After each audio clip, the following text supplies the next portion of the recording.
Hello and welcome. Hope you are doing well. I Rajat Mishra welcome you to the another session of two-wheeler technology. In the previous session, you read about the classification of motorcycle. Motorcycles are classified into four categories, that is the chassis system, engine system, transmission system and electrical and electronics. So, today we are going to learn about the one of the most integral part of the chassis system, that is the frames of motorcycle. So, what is a frame? A vehicle frame, its metallic skeleton inside, is the main supporting structure of a motor vehicle, to which all other components are attached. There are 6 types of frame available in the motorcycle market. They are: first is the rigid frame, second cradle frame, third is the diamond frame, fourth is the delta box frame or perimeter frame, fifth is the underbone frame, and sixth is the trellis frame. So, these are the 6 different kind of frame that are available in the motorcycle market.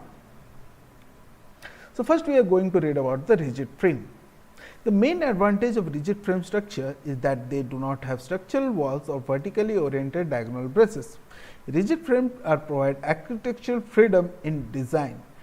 Rigid frame typically impose smaller force on foundation than do other structural systems. The main advantage of the rigid frame is the user can design it to its own category. So, as the rear wheel mounts on the frame only, there is no suspension system in this type of frame.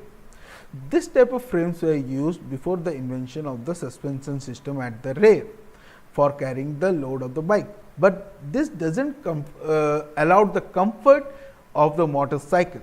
So, the suspension system was developed. Swing arm. This was the time when the swing arm was developed for the suspension of the vehicle. A motorcycle swing arm can be assumed as a quadrilateral portion of a motorcycle in which the shorter side is connected to the motorcycle frame and the other side is bolted on the rear wheel axle around which the wheel turns. In many motorcycles, the swing arm is present only on the side, that it is called single-sided swing arm. So, the swing arm connects the main frame of the motorcycle to the rear tire and allows the connection of the suspension system. So, with the invention of the swing arm, the cradle frame was made possible. So, first cradle frame are of 2 types. First is the single cradle frame. Single down tube has the advantage of less weight and using the engine as a stressed member gives the weight. So, as you can see in the diagram, the upper tube is called the main pipe and the down tube is called the down tube.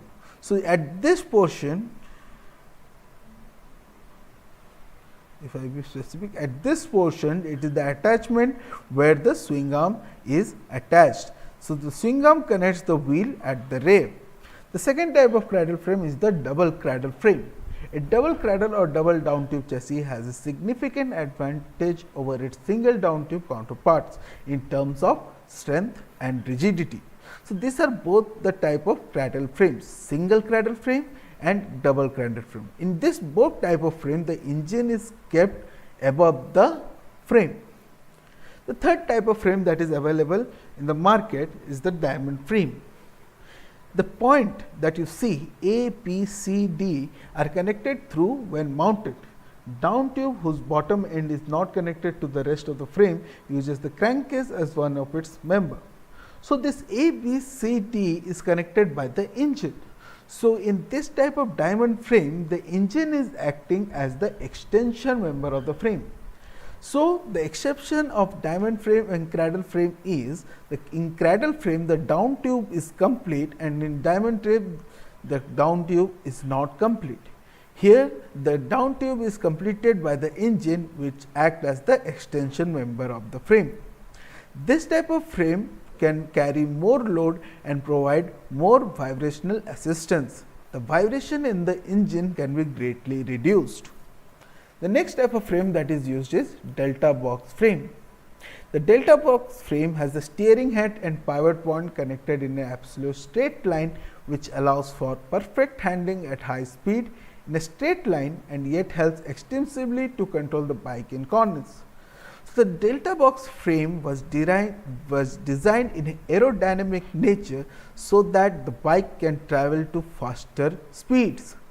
The delta box frame has in this type of frame the distance between the steering head and the swing arm point is the shortest, making it better for corners. Delta box frames are mainly used in sports vehicle and provide aerodynamic nature. Next kind of frame that is used in the automobiles motorcycle segment is the underbone frame. As you can clearly see, a underbone frame overlays the structure of the vehicle and forms structural stability. So, you have guessed right, yes, it is the frame used in the scooties. So, this frame acts as the structure of the vehicle and supports the equipment that are there. The name is underbone because the engine is placed beneath the frame at the rear end, and the engine itself acts as the swing arm for the rear wheel. So, the name implies the underbone frame. The last type of frame that is used in the automobile market is the trellis frame. You have seen this type of frame in the KTM and Ducati Multistrada. The trellis frame is similar in its basic concept to the perimeter frame or the delta box frame, but the construction is different as it is made of tubing which are interconnected to each other. So, instead of like in perimeter frame, instead of making it as a single forged body, it is made by two tubings which are interconnected by several other tubing, which happens to make the frame lightweight and more faster and aerodynamic. So, the trellis frame are greatly used by many motorcycle manufacturers, but some prefer the old delta box frame. So, these were the different kind of frames that are used in the motorcycle market. Follow us on YouTube, Facebook, Instagram for more informative videos on automobile.